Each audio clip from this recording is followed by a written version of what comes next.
Like this? Get me out of here! Get me out of here!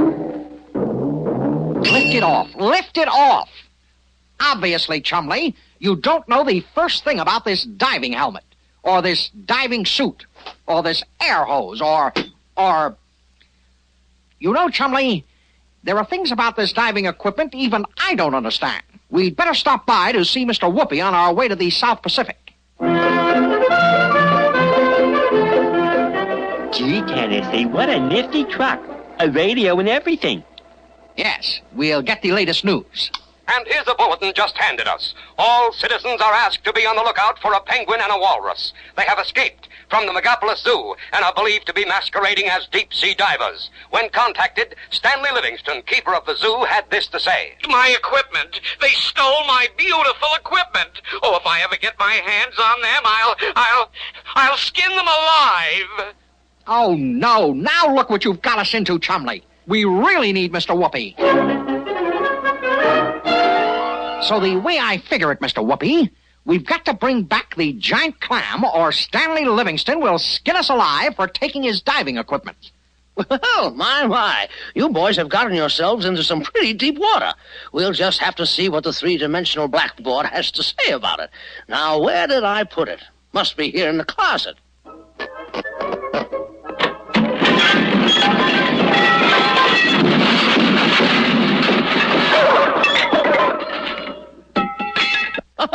Yes, here it is. The fabulous, fantastic 3D BB. We'll just open it up and have a look. If you fill the kitchen sink full of water and turn an ordinary drinking glass upside down in it, you'll notice that the water does not come up into the glass, right? Right. The earliest diving apparatus worked just this way.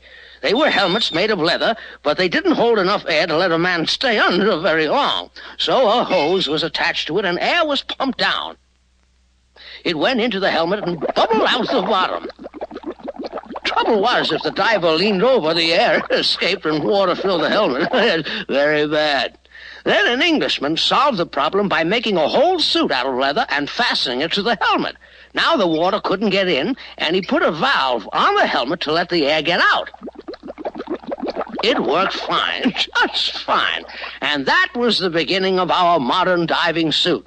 But, Mr. Whoopi, that doesn't look anything like the suit we've got on. Of course not, my boy, of course not. Chumley's suit is quite different, although the principle is the same. In the first place, the helmet is round and is made of copper, and has glass portholes to see through, and even a telephone so the diver can talk to the boat on the surface. The helmet is screwed onto a breastplate, which is fastened onto the suit. The suit is made of rubber and canvas. Then, of course, there is the air hose and the compressor to pump the air down. The diver can control the flow of air with a valve on the helmet. And now he's ready to go to the bottom. But, Mr. Whoopi, he's going up. Why, so he has. I forgot his lead shoes. With all that air in the suit, he'll float unless he has heavy lead shoes, weighing 20 pounds apiece. There we are. Now he can go down several hundred feet and work for a long time finding treasure or giant clams. Yes. Phineas J. Whoopi, you're the greatest. Several days later, after riding on trains and planes and boats, our heroes found themselves in the South Pacific Ocean, the home of the giant clam. Ready, Chumley? All right. I'll just close the porthole and turn on the compressor. There now. Chumley! Open the valve! Open the... I'll do it. There now. Get over the side. All right, Chumley.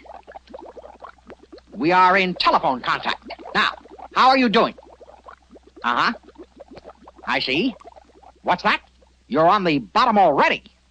Don't be ridiculous, Chumley. What do you mean the bottom is coming up? Chumley! You're on a whale.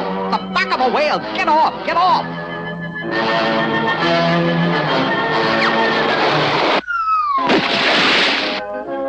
That's better. No more of this fooling around. Get down there and find that clam.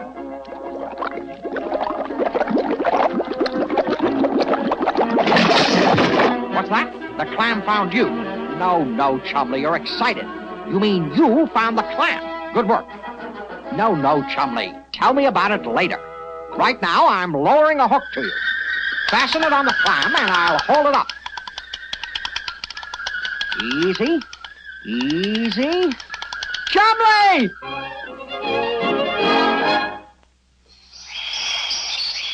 And since you boys did bring back the giant clam, you will not be punished. What did I tell you, Chumley?